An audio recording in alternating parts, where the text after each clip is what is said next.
sehingga dengan pengorbanannya kita semua dapat diselamatkan. Katakan amin. Saudara, kalau dulu orang Yahudi, saudara, yang merayakan Paskah, mereka menyembelih anak domba.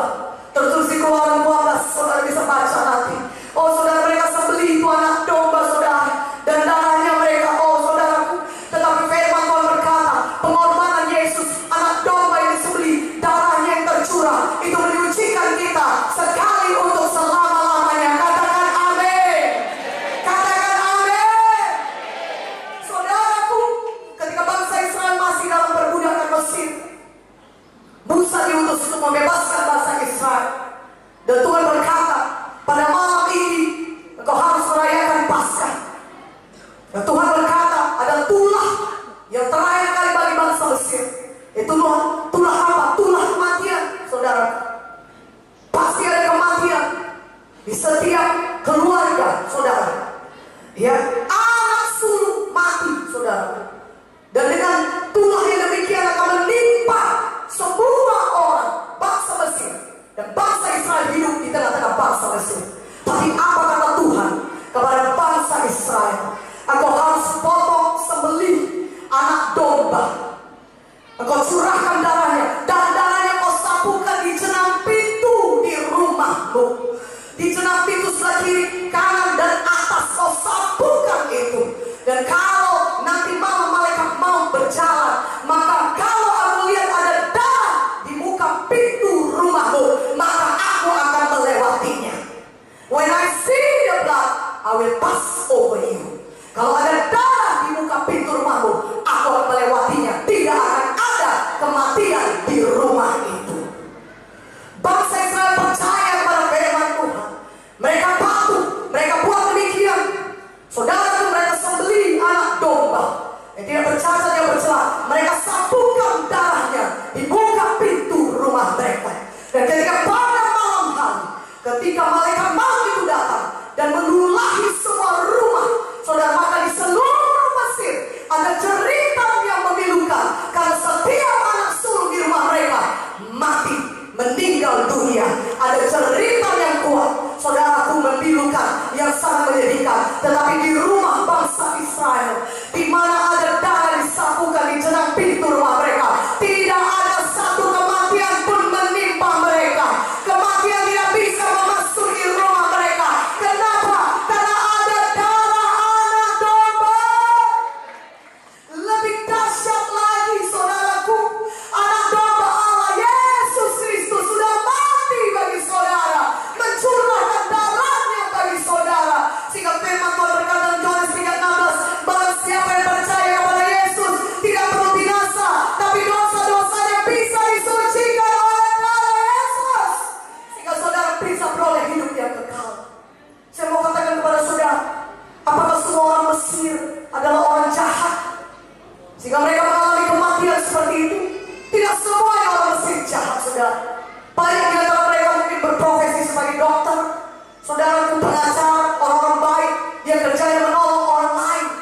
Tetapi ketika hukuman itu datang, mereka tidak luput dari hukuman. Mereka juga kena hukuman. Anak sulung di rumah itu mati, saudaraku, karena tidak ada darah di jenang pintu rumah mereka.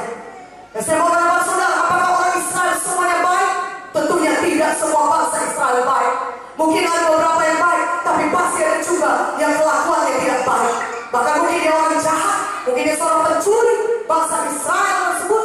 Tetapi kenapa di rumah bangsa Israel tidak ada satupun kematian? Jawabannya, karena di muka pintu rumah bangsa Israel ada darah yang ditaruh di pintu rumah mereka. Saudaraku, pada hari ini, saudara, walaupun besar dosa kita, merah seperti kirmisi, saudaraku, firman Tuhan berkata, Yesaya 1:18, maka dosa kita yang besar itu merah sekalipun begitu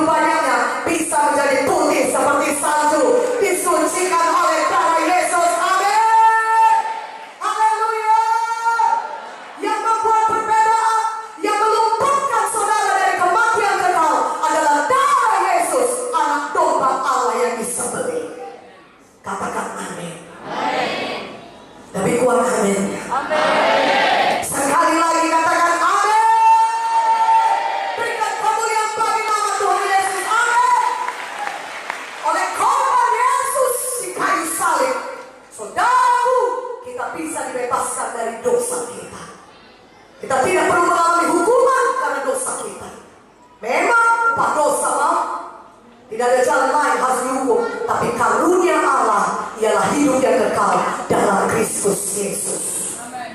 Pada hari ini, saudaraku yang kekasih dalam nama Yesus, Tuhan mau kita semuanya selamat, mempunyai hidup yang kekal. Katakan amin. Biar kepastian keselamatan itu ada dalam hati saudara sekarang ini, bukan nanti. Saudaraku, kehilangan yang terbesar bukan kehilangan pekerjaan. Kehilangan terbesar bukan juga kehilangan uang, atau kehilangan rumah, atau kehilangan kedudukan. Saudara mungkin mengiyakannya. Ya, saudara berkata ada kehilangan yang lebih besar, kehilangan kesehatan pun. Betul. Karena kerap kali orang, walaupun dia kaya, saudaraku, kalau dia penyakitan, kadang-kadang saudaraku dia akan menghabiskan semua uangnya supaya dia bisa sembuh. Dan saudara mungkin setuju kehilangan kesehatan lebih besar daripada kehilangan uang atau pekerjaan atau kedudukan. Tapi tahukah saudara, ada kehilangan yang lebih besar daripada kehilangan kesehatan. Namanya kehilangan jiwa kita selama-lamanya di neraka. Yesus tidak mau saudara hilang selama-lamanya di neraka. Tuhan Yesus mau semuanya saudara masuk ke surga, bisa memiliki hidup yang kekal selama-lamanya di surga. Untuk itulah dia menanggung penderitaan yang begitu berat di kayu salib. Untuk itulah dia merelakan nyawanya, saudaraku, diberikannya kepada kita. Darahnya tercurah di kayu salib. Untuk apa? Menyucikan kita dari segala dosa, sehingga kita yang percaya kepadanya, darah Yesus menyucikan kita, membersihkan kita, dan kita layak masuk kerajaan surga. Berikan kemuliaan bagi nama Tuhan. Haleluya. Kalau nanti saudara baca Yohanes 9, Tuhan tidak mengendaki seorang pun binasa. Tuhan tidak mengendaki seorang pun binasa, tapi dia mau supaya semua orang diselamatkan. Saudaraku yang kekasih dalam nama Yesus, biarlah pada hari ini saudara memastikan diri saudara memiliki hidup yang kekal, keselamatan jiwa, karena itu mujizat yang terbesar. Memang mujizat kesembuhan adalah mujizat yang besar, tetapi apa gunanya kalau saudara sehat pun saudara menuju ke neraka? Mujizat yang terbesar tetap keselamatan jiwa, hidup selama